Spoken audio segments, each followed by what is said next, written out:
اعوذ باللہ من الشیطان الرجیم بسم اللہ الرحمن الرحیم اللہم صلی علی محمد وعلی آل محمد۔ اے اللہ ہمارے دلوں کو بیدار فرما، ہمیں سچ دیکھنے اور سننے کی توفیق دے، آمین۔ سامعین مکرم، آج کا موضوع نہ صرف عالم اسلام کے لیے ایک لمحہ فکریہ ہے بلکہ پوری امت مسلمہ کے ایمان کا امتحان ہے۔ کیا واقعی یہودی مسجد اقصی کو گرا کر اپنا تیسرا ہیکل تعمیر کرنا چاہتے ہیں؟ کیا مسلم دنیا اس سازش سے لا علم ہے یا جان بوجھ کر خاموش ہے؟ یہ سوال صرف جذباتی نہیں، تاریخی، دینی اور سیاسی حوالوں سے نہایت اہم ہے۔ آئیے تاریخ کی گہرائیوں میں جانتے ہیں، حقیقت کی تہہ تک پہنچتے ہیں اور سچ کو بے نقاب کرتے ہیں۔ سامعین محترم، مسجد اقصی وہ مقام ہے جہاں سے رسول اللہ صلی اللہ علیہ وآلہ وسلم معراج پر تشریف لے گئے۔ یہ قبلہ اول ہے۔ قرآن مجید میں سورہ بنی اسرائیل میں اس کا ذکر موجود ہے۔ سامعین مکرم، یہودیوں کے مطابق وہاں پہلے حضرت سلیمان علیہ السلام کا پہلا ہیکل موجود تھا۔ بابلیوں نے اسے 586 قبل مسیح میں تباہ کیا۔ پھر دوسرا ہیکل رومیوں نے تعمیر کیا جو 70 عیسوی میں تباہ کر دیا گیا۔ یہودی صہیونی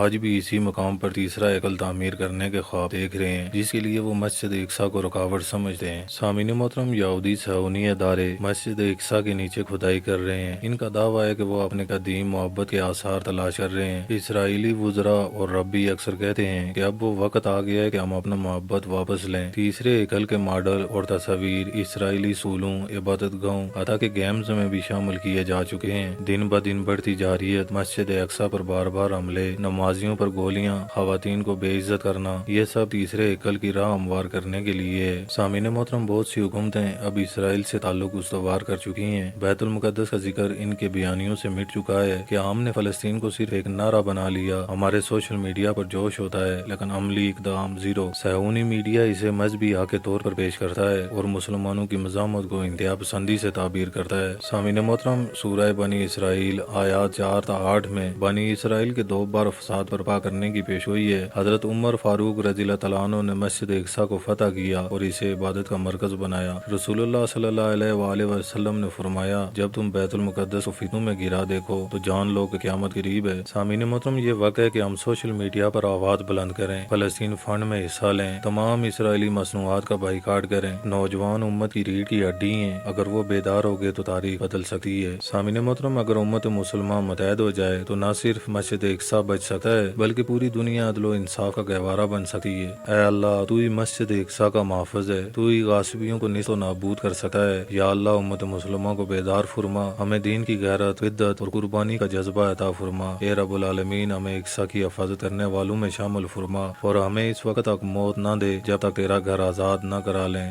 آمین یا رب العالمین۔ اگر آپ چاہتے ہیں کہ مسجد اقصی کا چراغ ہمیشہ روشن رہے تو اس ویڈیو کو آگے شیئر کریں، اپنی آواز بلند کریں اور دعاؤں میں مسجد اقصی کو مت بھولیں۔ قرآن پاک میں اللہ تعالیٰ کا ارشاد ہے، اللہ ہرگز ظالموں کے عمل سے غافل نہیں۔ جزاکم اللہ خیرا۔ السلام علیکم ورحمۃ اللہ وبرکاتہ۔